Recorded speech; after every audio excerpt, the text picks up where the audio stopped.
Good morning. Another beautiful day.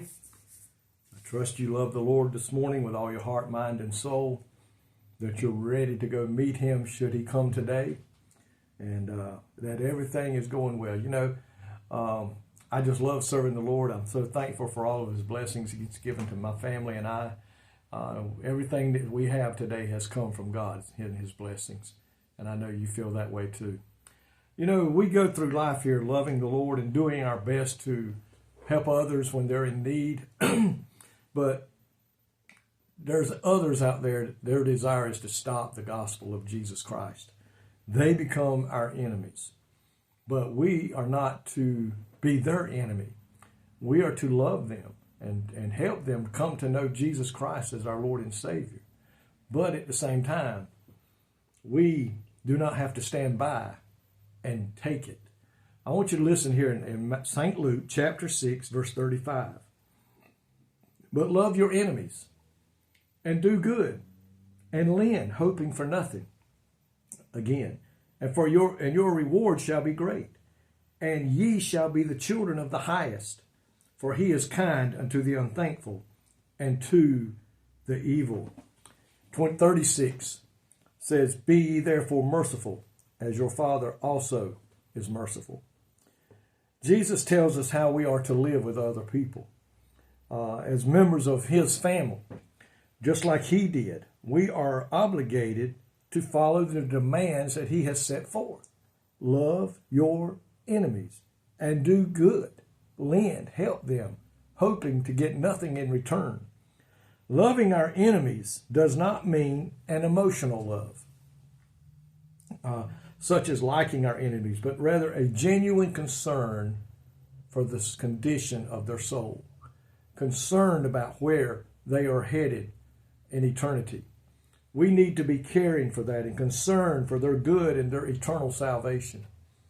We should be trying our best to win them to the Lord by treating them with love, helping them in the hour of need, and showing them God's love. Friends, showing your love for them and God's love for them is a whole lot better than just speaking words. Action does speak louder than words.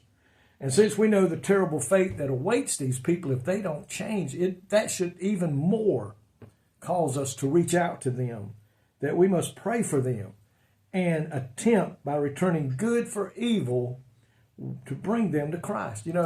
As long as we do evil to evil, nothing good's going to come out of that. It just makes it even worse.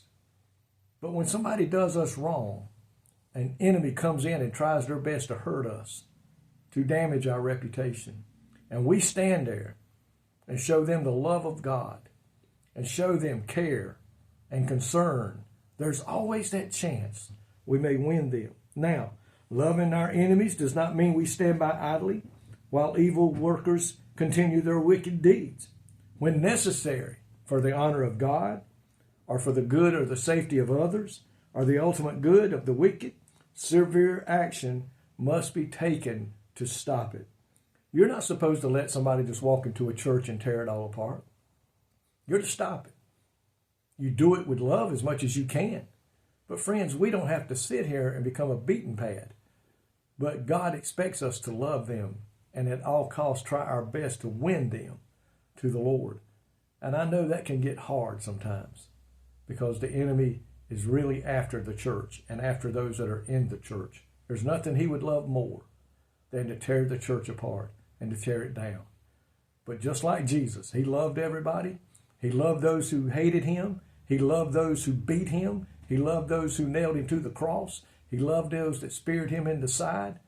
He loved the Pharisees and the Sadducees. Even though they did him wrong, he loved them and showed them love. But he stood firm when it come to what thus saith the word of the Lord. He didn't back down to them. He didn't change it for them. He left it like it was. The word of God today is truth. It stands forever. And no matter what the enemy says, we do not compromise the word of God. We stand true to it, if that's what it takes.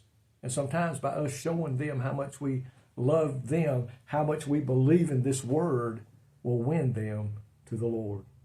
Folks, let's love our enemies today just like Christ did. Thank you, Lord, for being the example in your word of how we are to treat those who hate us, those who hate us for what we stand for, those who hate you. We are to love them, show them the love of God, and do our best to win them to the Lord. Give us the power, give us the bravery, give us the assurance. Let us feel the Holy Spirit as it guides and leads us in these ways, that we may do that you would ask us to do. In Jesus' name I pray. Amen. Folks, may God richly bless you today is my prayer. I love you, and I thank you for watching and for the comments you make back to me. They really mean a lot. May God bless.